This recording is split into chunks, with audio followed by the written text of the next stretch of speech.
And I'm looking at, think about where the Giants were when they faced them the first time, and think about where they are right now. And to me, it's not so much about the Phillies. It's about how far the Giants have come. Right, and how they're playing and how they're looking. And yesterday they win 1-0 in the 10th inning. And they do it with the opener, Miller. I'm not mad at Miller. He came in there first inning. I like how the kid looks. Taylor Rogers comes in for 2. And then Spencer Howard. And when Spencer Howard, started towing the rubber yesterday, I'm thinking, okay, who the hell is this guy? So he makes his Giants debut, right? Yeah. And look, this guy with the Cal Poly, I should say, Cal Poly, down there in San Luis Obispo. And I'm looking at his career. I started looking at his career numbers yesterday. It's an unreal campus. I mean, it is beautiful. It is beautiful. Kieran Manning, he was going to go there, and they took a couple trips. Kieran is my nephew, and he was going to go. He went to Cal. Okay. He's really smart. All right, you gotta let the people know who this is. I had never like really taken a look at that campus. That campus is wild. What's his name? Kieran Manning. All right, Kieran Manning, your nephew. All right, make sure you clarify that. Kieran Manning. We're just dropping names. So no, you're dropping names. I'm just trying to drop some nuggets. I'm trying to drop nuggets about Spencer Howard, who in 2020 with the Philadelphia Phillies as a 23-year-old had a 5.92 ERA. All right. 2021, 5.72 ERA. Gets traded to Texas, 9.70 ERA. The next year in Texas, 7.41 ERA. 2023 with the Texas Rangers, 10.8 ERA.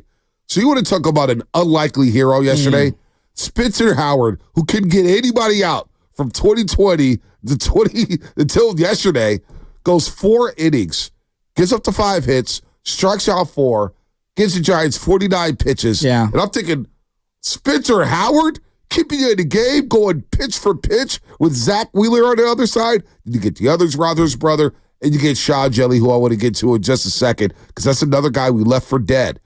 Earlier this season, I know you and I, we didn't want to see Sean Jelly whatsoever. Yeah. But the young man's been pitching his ass off. But Sean Jelly, Spencer Howard, shutting out the Phillies 1-0. What is going on down there at 3rd and King? Sean Jelly, look, I'll raise my hand. Dude, I'm sorry. Like I'm really sorry. I thought you were like the cigar sitting on the bench, the red Auerbach for another team and waving the white flag for our team. And no, that cannot be farther from the truth. He hasn't been good. He's been awesome, really, since the first 2 outings of the year for himself. Now he's had a couple touch-ups. It's going to happen, but he's been incredible for this Giants team right now. I thought yesterday was just a gutsy win for this team, and I thought that the manager made a couple of shrewd moves. And in the postgame, they kind of brought it up.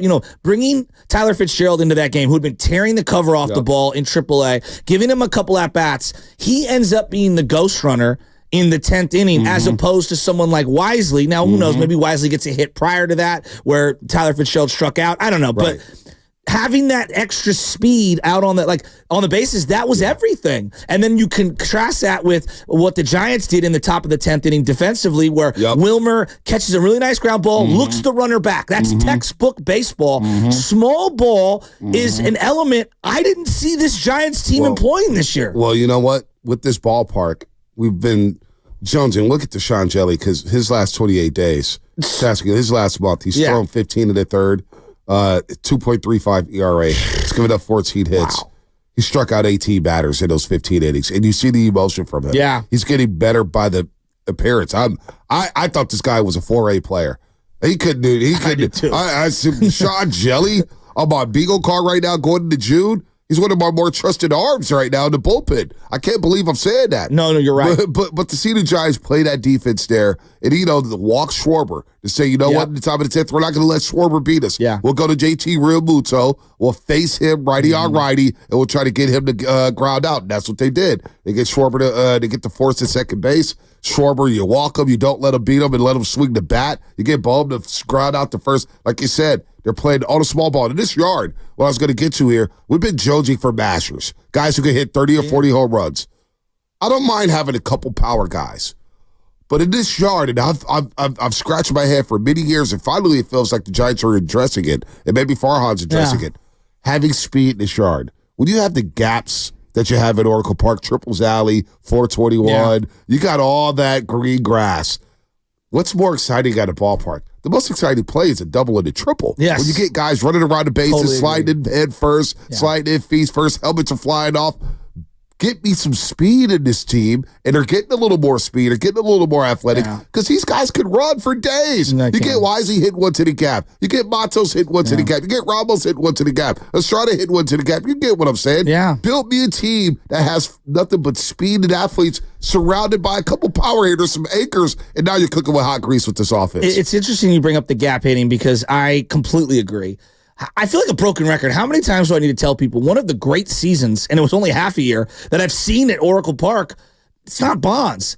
It's Melky Cabrera. Yeah. He had like 1,000 doubles in 2 or 3 months and was just hitting the ball down the line, into the gaps, running into second, and you could be extremely potent. I had always oozed wanting this team to go get Ichiro. I thought Ichiro was the type of player, as great as his numbers were in Seattle, imagine what his numbers would have been in this yard. Imagine how his defense would have played in this yard where he could showcase more of his athleticism in a more spacious right field. So I'm 100% with you. And that's why, like, as I'm looking at how I field my team, having an elite defensive rangy right fielder is mandatory. Like, it's not a suggestion. It is mandatory for this team. So as I'm looking at Matos right now, I don't know what's going to happen with Jung Hoo Lee, but when you give a guy $100 million or whatever they ended up giving him, play him, right? You're going to be probably playing him in center field.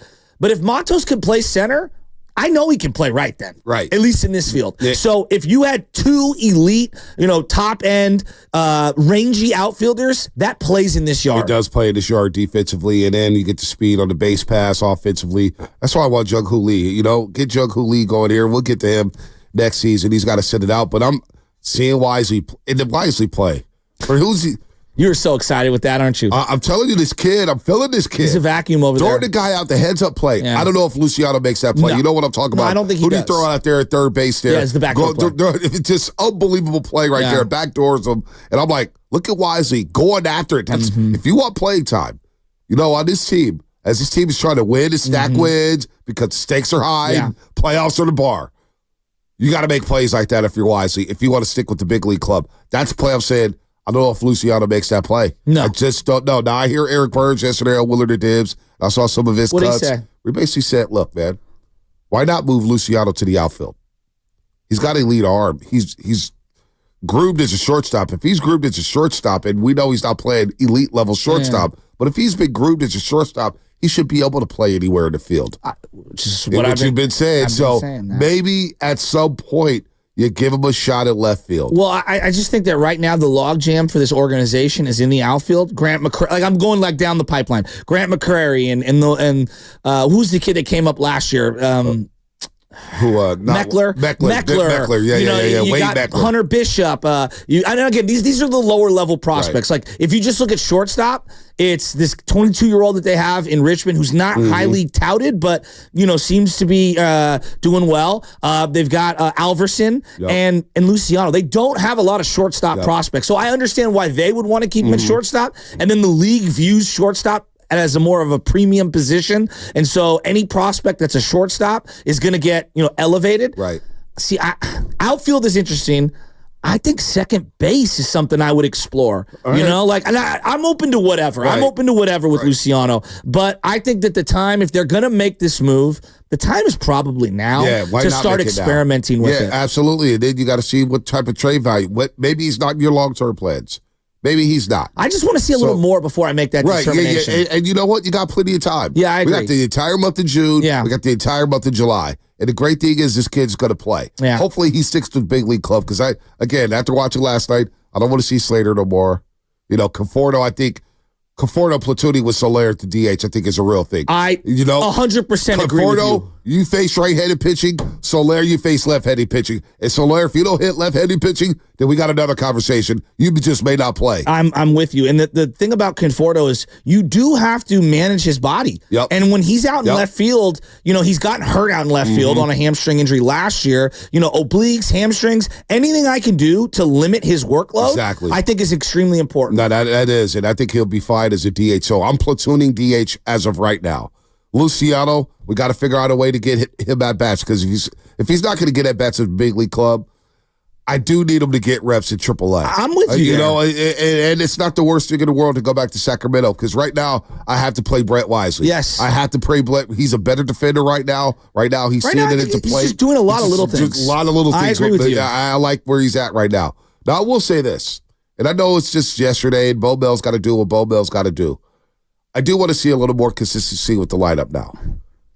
Good. You're here. Yaz in the 2-hole. I like what Yaz has been doing. When he's batting 7th and 8th, no pressure. Do what you do at the bottom of the lineup.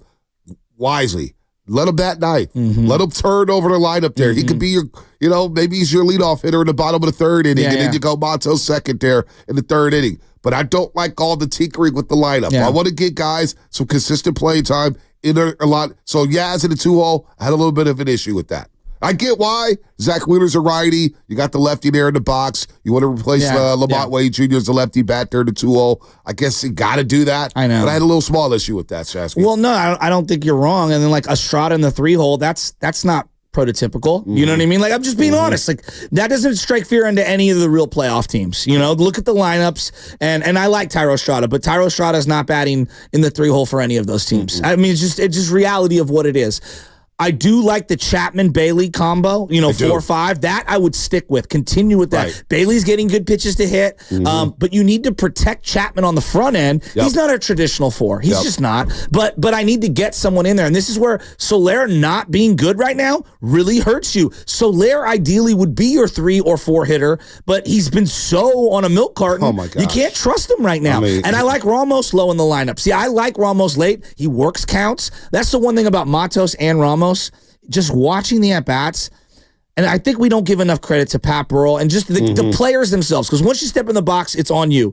But whatever their approach is, they truly do know how to work the accounts, and the 2-strike fouling off has been something that they both didn't have last year in the bag. And I think they've done a great job really working at being 2-strike hitters, and I really like their approach. And again, like, we always want to fire the hitting manager when everyone's doing well. Let's give Pat Burrell some credit. They have really busted out with these young guys. And to me, it just looks like the approach at the plate is excellent. Professional at-bats, professional at-bats you're seeing day in and day out right now with the San Francisco Giants. You're not seeing it from Jorge Soler, bottom of the 9th inning. The infield pop up to second base. You had a chance here to end the game right there at the bottom of the 9th. 1st and 2nd, no outs. Bailey gets a fly out to center. You hate that. But then you see Soler, and he just pops out in the infield. He's got to get going. That's been right now the biggest disappointment on offense for the Giants. I think by far. It's Jorge Soler. It's not even close. Yeah, and I've watched every game. You've watched every game.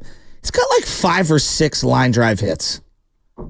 Just off my memory. I've seen some terrible at-bats. That's what I'm saying. Terrible. I mean, we're 2 months in, you know, and like it's not good right now. No, and so like then the other thing is, like, I watched Schwarber go yard the other day. I mean, Schwarber's got unbelievable power. He went 2 for 4 yesterday. Right? And then I watched Soler, fly out to center field, and it looked like he got all of it. And I'm like, where's the power? I don't know what's going on. He can say that he's healthy. I'm not saying it's an injury. I just think he's underperforming. Well, not only that, or maybe this is just who he is. You always hear Steiny say, this is just who Wiggins is. Yeah. This is who Wiggins is. Soler, again, he's had 2 seasons in which he's hit more than 14 home runs. Right? He had the 2019 season with Kansas City where he hit 48 and went 117. 48 home runs. That is an incredible amount. He played in 162. It's an incredible amount of. And then last year, 2023, basically 1, 2, 3, 4 seasons later, he hits 36 homers and 75 RBIs in the contract season. But other than that, Shasky, rookie season, 5 homers, 24 games. Second season, 101, 10 homers. Third season with the Cubs, 86 games, 12 homers. Now I get it. They win the championship or whatnot, and they're loaded. He doesn't play much. But 35 games in 2017, 61 games in 2018. The outliers, 162 in 2019, but then 2020 he gets hurt, 43 games. 2021, 94 games. He has the big run with the Braves when they win the World Series, but he only hits 14 home runs with them, or combined he hits 27 home runs. So 3 seasons in which he's hit more than 14 home runs. It's just, I don't know if you can count on the guy. I just don't know if you can count on him. Well, he's a guy at the deadline. Sorry to cut you off, Chesky. No, keep going. He has to be in trade talks.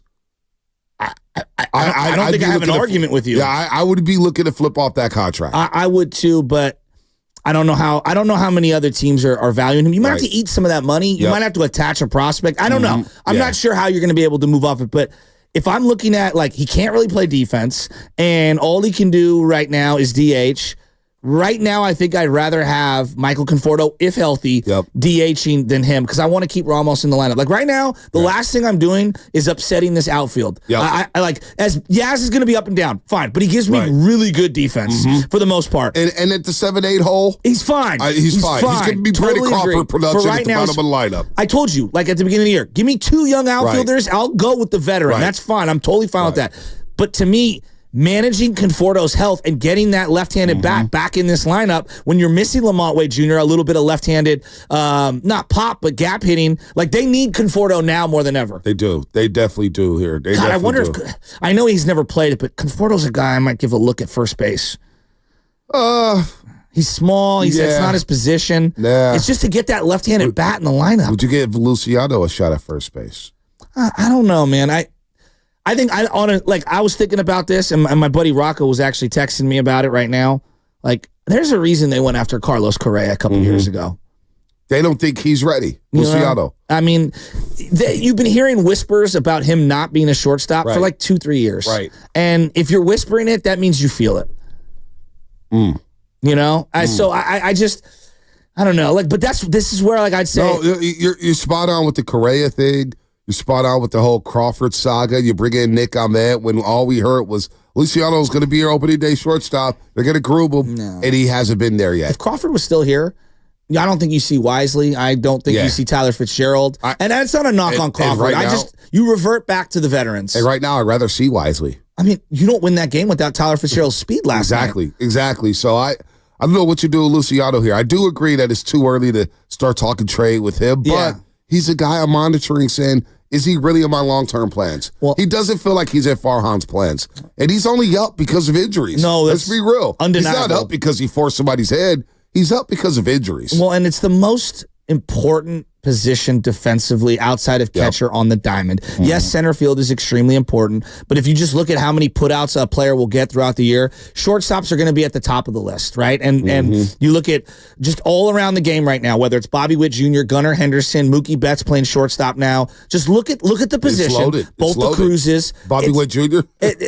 That is the premium defensive position in baseball. And now, if you're not also a premium offensive player, well, you're behind the times. It's like being a combo guard in the NBA. God, Soler's 32 years old. He's owed $16 million in each of the next 2 seasons. That's 32. Not the worst. It's not the worst deal in the world.